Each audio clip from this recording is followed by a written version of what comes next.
ଆଜି ସକାଳୁ ଉଠିକିନା ମୁଁ ପଳେଇ ଆସିଥିଲି ମୋ କାମକୁ। ତ ସକାଳୁ ସକାଳୁ ବହୁତ ଥଣ୍ଡା ଲାଗୁଥିଲା। ତ ମୁଁ ଜାଣିବାକୁ ପାଇଲି ଯେ ସକାଳୁ ଭୋରୁ ଭୋରୁ ବର୍ଷା ହେଇଛି। କ'ଣ ଆପଣଙ୍କ ଆଡ଼େ ବି ବର୍ଷା ହେଇଛି କି? ମୋ ଭଏସ୍ଟା ଏମିତି ଲାଗୁଛି କାହିଁକିନା ମୋତେ ବହୁତ ଥଣ୍ଡା ହେଇଛି ସେଥିପାଇଁ। ତ ମୁଁ ମୋର ଏବେ ଖାଇବା ପାଇଁ ପଳେଇ ଆସିଛି କାମ ସାରିକି। ତ ଏଇଠି ବସିକି ଟିଭି ଦେଖିକି ଖାଉଥିଲି ଖାଇବା ପରେ ମୁଁ ପଳେଇ ଆସିଥିଲି ଘରକୁ ଆସି ସାରିକି ରୋଷେଇ ଚିତଉ ପିଠା କରିଥିଲି। ପିଠା କରିସାରିଲା ପରେ ଝିଅ ଆଉ ମୁଁ ମାନେ ମୋ ମାମୁଁ ଝିଅ ଆମେ ମିଶିକି ବ୍ୟାଙ୍କ ପଳେଇଥିଲୁ। ବ୍ୟାଙ୍କରେ କିଛି କାମ ଥିଲା, ତାର ବହି ଆଣିବାର ଥିଲା, କିନ୍ତୁ ସେ କାମ ତ ହେଲାନି। ଅନେକ ଭିଡ଼ ଥିଲା ବ୍ୟାଙ୍କରେ। ତ ଆମେ ବହୁତ ସମୟ ଠିଆ ହେଲା ପରେ ସେ ଦେଖିକି କହିଲେ ଯେ ବହି ଆସିନି। ତ ପଳେଇ ଆସିଲୁ। ତାପରେ ଆସିକି ଛତୁ ଟିକେ ନେଇଯାଇଥିଲି ଘର ପାଇଁ।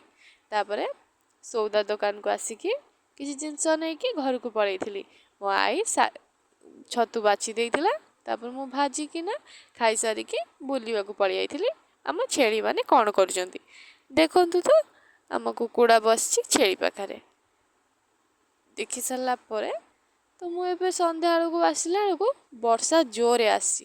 ଆମର ଇଆଡ଼େ ତ ବର୍ଷା ହେବା ଷ୍ଟାର୍ଟ ହେଇଗଲାଣି। ଆପଣଙ୍କ ଆଡ଼େ କ'ଣ ବର୍ଷା ହେଲାଣି? କମେଣ୍ଟରେ ନିଶ୍ଚୟ କହିବେ। ତ ମୁଁ ଏବେ ଖାଇକି ଶୋଇବାକୁ ଯାଉଛି। ତ ଆପଣଙ୍କୁ ଭିଡ଼ିଓ ଭଲ ଲାଗିଥିଲେ ଲାଇକ୍ ସବସ୍କ୍ରାଇବ୍ କରିବାକୁ ଭୁଲିବେନି।